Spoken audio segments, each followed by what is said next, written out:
मेरा निवेदन। आदरणीय सभापति महोदय, आपने मुझे संशोधन विधेयक पर बोलने का मौका दिया, इसके लिए बहुत बहुत धन्यवाद। सम्मानीय सभापति महोदय, राजस्थान नगरपालिका अधिनियम 2009 में संशोधन किया जाना प्रस्तावित है। आपके माध्यम से मेरा मंत्री महोदय से अनुरोध है कि अभी हाल ही में नगरपालिका, नगर पार्षदों एवं नगर निगमों के संपन्न हुए चुनावों में वार्डों की संख्या कई गुना बढ़ाकर जनसंख्या व क्षेत्रफल की दृष्टि से कई वार्डों को बहुत छोटा एवं बड़ा कर दिया गया है, जिसकी पुनः समीक्षा किया जाना आवश्यक है। महोदय, राज्य सरकार की ओर से नगर निगम, नगर परिषद एवं नगर पालिकाओं में पार्षदों का मनोनयन किया जाता है। मेरा मानना है कि चुने हुए पार्षदों के बाद अन्य पार्षदों का मनोनयन उचित नहीं है। जहां एक और इसका संबंधित नगर पालिकाओं के ऊपर आर्थिक रूप से भार बढ़ता है, वहीं दूसरी ओर इस कानून का खुले रूप से दुरुपयोग भी किया जा रहा है।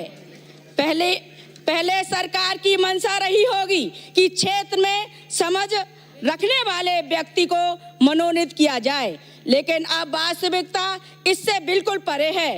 राजस्थान नगरपालिका अधिनियम 2009 कानून में भी अनुभव रखने वाले व्यक्तियों को ही मनोनीत किए जाने का नियम है, लेकिन देखने में आता है कि मनोनीत पार्षदों के रूप में अनुभव न रखने वाले लोगों को नियुक्त कर दिया जाता है। महोदय, मनोनीत पार्षदों में एक दिव्यांग व्यक्ति को सम्मिलित किए जाने का प्रस्ताव स्वागत योग्य है, लेकिन नए संशोधन में मेरा मानना है कि किसी एक कल प्रसव से जन्मी हुई संतानों की किसी भी संख्या को एक ही माना जाएगा और दत्तक में दी गई किसी संतान को संतानों की संख्या की गणना करते समय अपरजित नहीं किया जाएगा।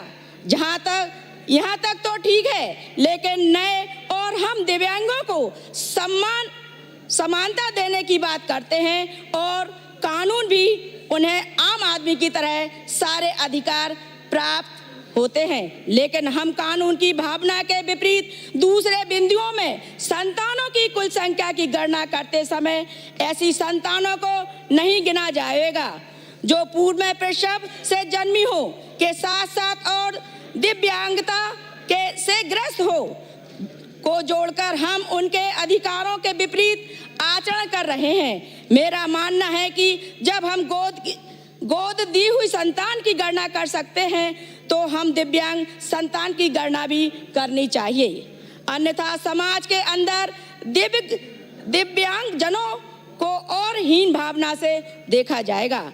मेरा आग्रह है कि 2009 में राजस्थान नगरपालिका अधिनियम संख्या 18 की धारा 24 खंड के प्रयोजन के लिए कृपया दिव्यांग रूप से जन्मी संतान की गणना करते समय उसे अपवर्जित नहीं किया जाना चाहिए।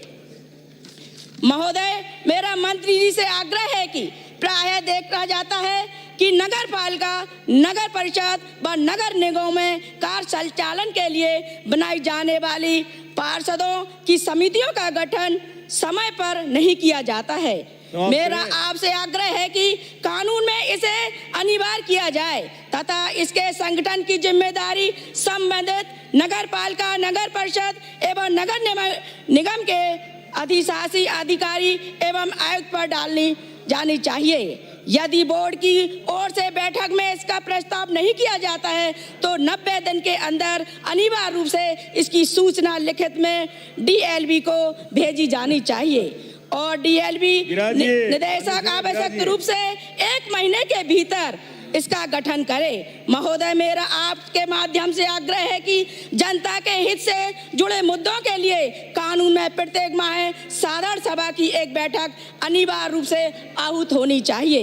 महोदय, नगर पालिका अधिनियम 2009 में पूर्व में किए गए संशोधन के दौरान एक बड़ी त्रुटि रहना नजर आती है। पहले साधारण सभा की बैठक में गत बैठक को पढ़कर सुनाया जाता था तथा इसकी पुष्टि की जाती थी, लेकिन अब देखने में आ रहा है कि इसका प्रावधान त्रुटिपूर्ण ढंग से हट गया है और इसके बाद अतः प्राप्त होने पर संबंधित नगर पालिका नगर परिषदों में इसका दुरुपयोग किया जा रहा है, जिसे इसमें समावेश किया जाना चाहिए तथा गत बैठक की पुष्टि के बाद भी पूर्व में हुई बैठक के लिए गए निर्णय को स्वीकारता मिलनी चाहिए। महोदय, मेरा आपसे आग्रह है कि साधारण बैठक सभा की बैठक की मिनट्स निश्चित समय अवधि में पार्षदों को उपलब्ध नहीं होने चाहिए। कानून के प्रावधान होना चाहिए कि साधारण एवं आवश्यक बैठक की मिनट्स तथा पार्षदों द्वारा संबंधित नगर पालिकाओं, नगर पार्षदों एवं नगर निगमों के से मांगी जानी चाहिए। सूचना 7 दिवस के अंदर अनिवार्य रूप से संबंधित पार्षदों को उपलब्ध करानी जानी चाहिए। आपने बोलने का मौका दिए, इसके लिए बहुत बहुत धन्यवाद। जय हिंद, जय भारत, जय जय राजस्थान।